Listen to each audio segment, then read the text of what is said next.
Thank you. I have a couple of questions that you've touched on, and they've stirred up even more. The first one I want to touch upon is, I've heard you say many times that what we experience is a reflection of our vibration at a given time. And a couple of months ago, I had an experience where I was really having everything magical and synchronistic, and it was beautiful and fun, and I was appreciating it. And then I felt blindsided. I felt like something suddenly happened that didn't fit. Which means I had an active vibration that I was unaware of until it manifested and showed itself to me in graphic form. Yes, and it was really dramatically different from minutes earlier. Wait, but did you hear what we said? Yes. There was an active vibration within me that I was choosing to ignore. And once it manifested, I no longer could ignore it. Yes. Blessed manifestation that helps me weed out the discordant, resistant habits of thought that I didn't know were there until they showed themselves to me in graphic form. Yes. Because I've been asking for that. Yes. And what I saw days later was my upset over the situation that felt totally out of the vortex was exactly what I needed to release the resistance, to let it go. So, yeah. Well, we agree with that to a certain extent. You could have released the resistance by being more sensitive to emotion. In other words, things don't have to manifest into something that's uncomfortable, but it doesn't matter when they do. Yeah. In other words, sometimes you all are in a hurry. In other words, sometimes you've got a big wad of resistance that you've been carrying around for a long time and you're not releasing it. And so you put the steam on by setting forth a powerful intention, which just causes the eruption of it sooner and makes you take care of it faster. And if you are aware that you are doing that, then you don't have to continue to go back and revisit it over and over again. If you make the event a culprit that you continue to point at and you speak of it as if it is an anomaly instead of something that you really understand, then it can rear its uncomfortable head again and again. Do you feel that it got resolved in the manifestation? I think so. I certainly way more than I ever have in the past. Well, the reason that we don't think that Yeah. is that we're still talking about it. Yeah. And if it had really resolved, then you would be talking about far more important things than that irrelevant thing. Thank you. Yes. Yes. The other question was, I got it. I know. Very good response. Thank you. And the other question, when you were talking about thought forms with Ramtha, is I had another question. I've had experiences of feeling another energy that it's not an Abraham feeling, but a very unique energy, and it's usually when I'm interacting with someone that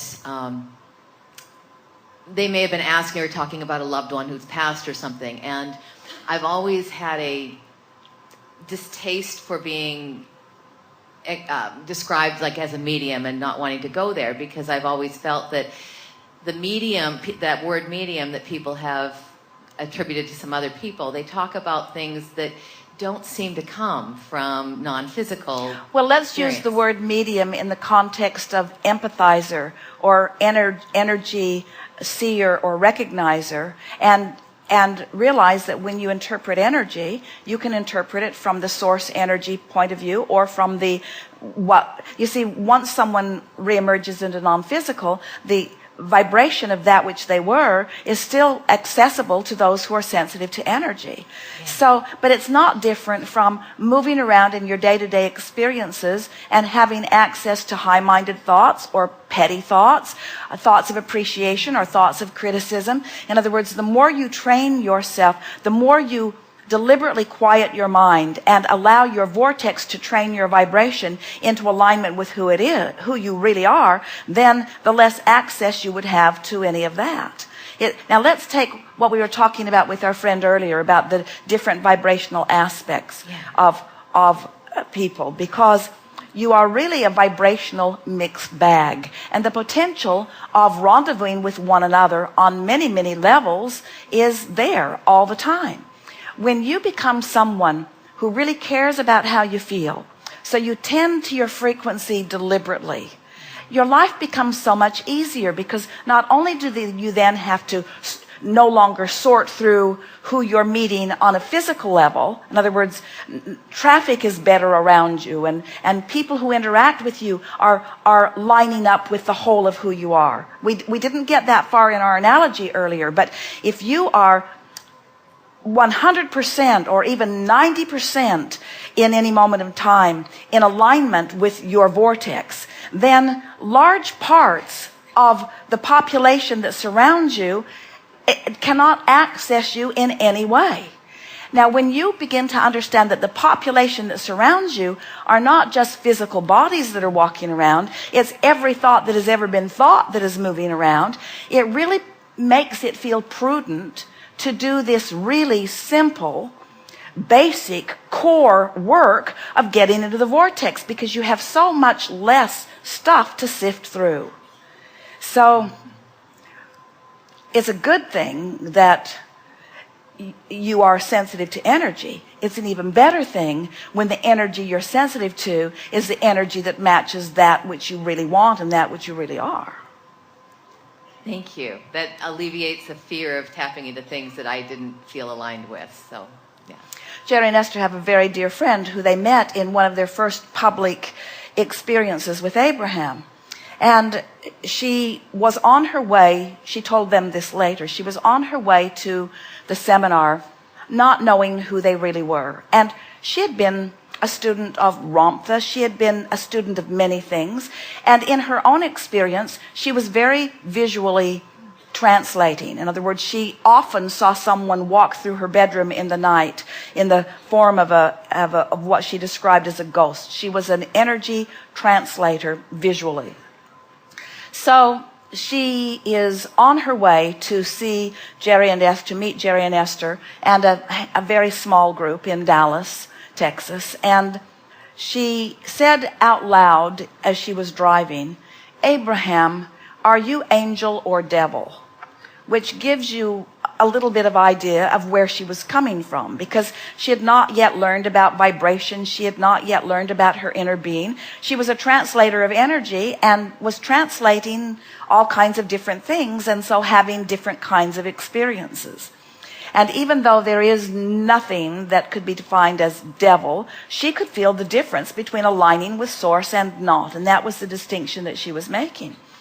And so as the gathering began, Esther was sitting in those days, and there was a small group gathered in a large circle, and Esther recalls that Abraham opened her eyes, addressed the group slightly, and then looked at one person and was silent for quite a long while.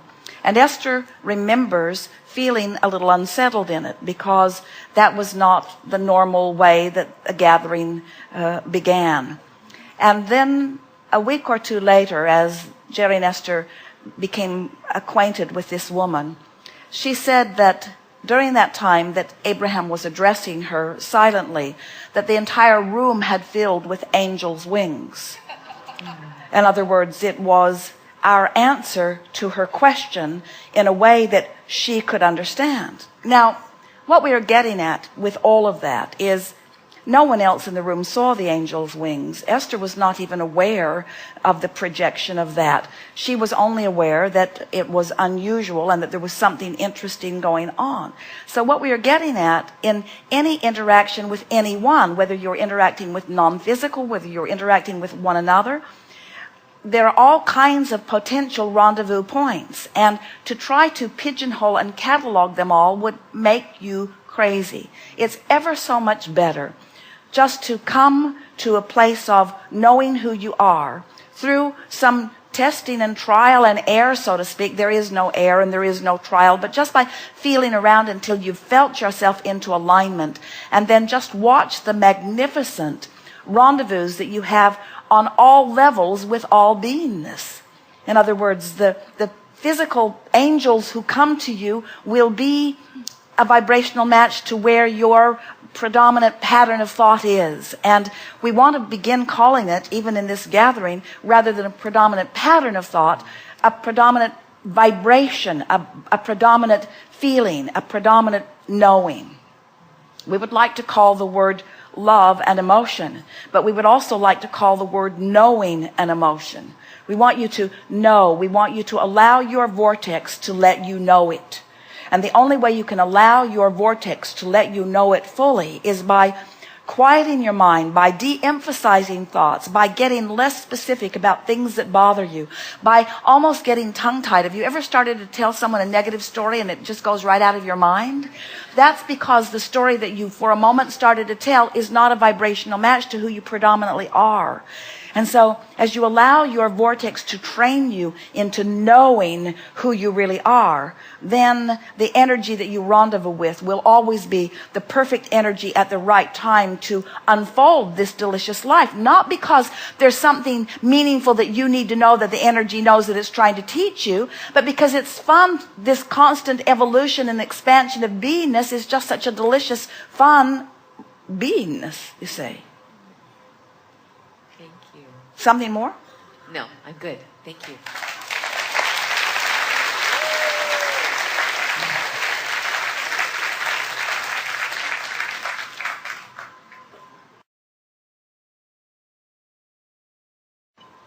Thank you.